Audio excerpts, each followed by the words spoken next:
In this video, we're flying to the other side of the world with adventure photographer Morgan Phillips and his friend Alexandra Ford Hamilton. Over a period of 4 days, we'll be exploring New Zealand's Milford Sound area by land, air, and water, and capturing it all on the all-new Canon EOS R mirrorless system. I'm Morgan Phillips. I'm a commercial photographer based in Seattle, Washington. I tend to get a lot of clients that want me to go up on sides of mountains and take photos there. My personal work is more landscape, travel, adventure, stuff like that. So I think our idea for this shoot was to go somewhere where we had never been, take the Canon EOS R and just put it through its paces and see how it handles, how it feels. The lenses that they launched this camera with are some of the best lenses that I've ever shot on. 28-70 is sharp, edge to edge, at any f-stop, at any focal length. It is just perfect. The EOS R is Canon's first full-frame mirrorless camera, and the first to be built around the all-new RF mount.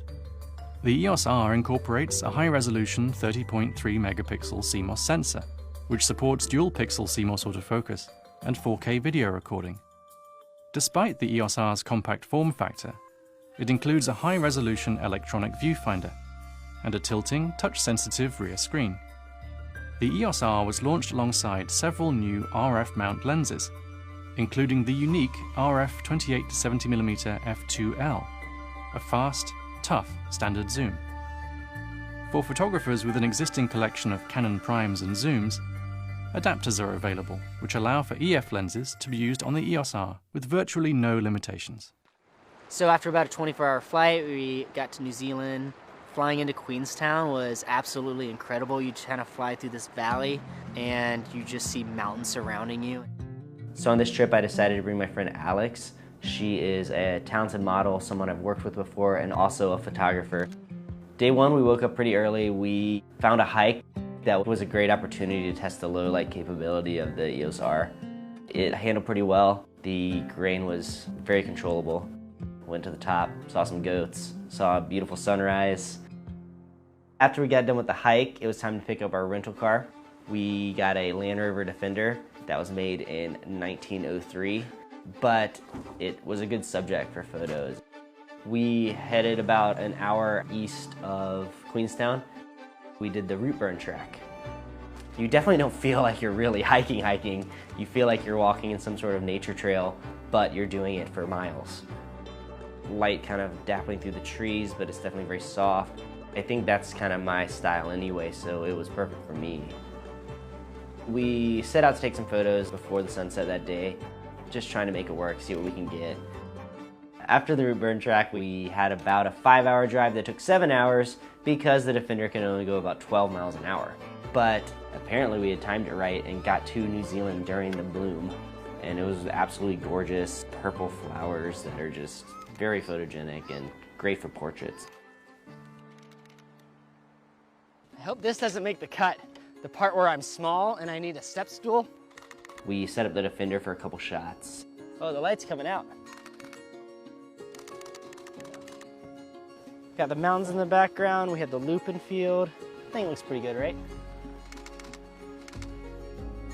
I remember a distinct moment where we came around a bend and you just saw like the mountains start forming and this road goes through this valley, and I thought this would be a perfect place to take a road shot. I hopped up on this rock. I made Eric drive back and forth probably 20 times, I don't know, and finally got the shot that I wanted. We continued, started going through this tunnel, and at the end we noticed the light was getting pretty dark, so we set up Alex on the edge and used the Defender headlights to light the subject. One of my favorite shots of the trip. We car camped that night, woke up to the sound of birds banging their heads against pots and pans that we left out that night. Milford Sound was on my must-see list. Just a beautiful sound surrounded by epic mountains. I was concerned about shooting midday like that and just open light, but I think it's important to try to shoot no matter what. Sometimes you might get some really good stuff out of it that you don't even expect. That's what ended up happening. I know. Milford Sound is definitely set up to either access by boat or plane. So we are going to take this boat and take some photos off that boat and hopefully see some waterfalls. He got to hop in the Milford Sound and paddle around for a little bit. It's a pretty awesome experience. I saw a gigantic cruise ship. Also, they let us jump off the boat. They did not warn us that it was really cold water. They kept using Celsius as their temperature gauge, which I don't even know what that means. Also got some really cool video with the EOS R. Seeing Milford Sound from boat was definitely an incredible experience. We wanted to see it from higher. We figured out we wanted to go over to this waterfall, Sunderland Falls. I don't know, one of those two. Then he was like, hey, do you guys want to land? So we landed, and it was a pretty cool experience to be able to like hop out on a glaciated peak and shoot a lake. I would definitely say the helicopter was the highlight of the trip. To get off the tourist areas into the mountains is always something that I enjoy doing. 2 days of flying for 4 days of being in New Zealand was definitely a quick trip. Didn't know how many things we'd be able to shoot, but I like how New Zealand gives you access to all the places that they have to offer. One of the most important things to me being a photographer is to have fun, do these jobs with a smile on my face. On top of that, I get to share these images with people around the world, which to me is a pretty incredible gift. My hope is that somebody views my image and gets inspired to go outside, see the world, and cherish it and take care of it, because we only get one.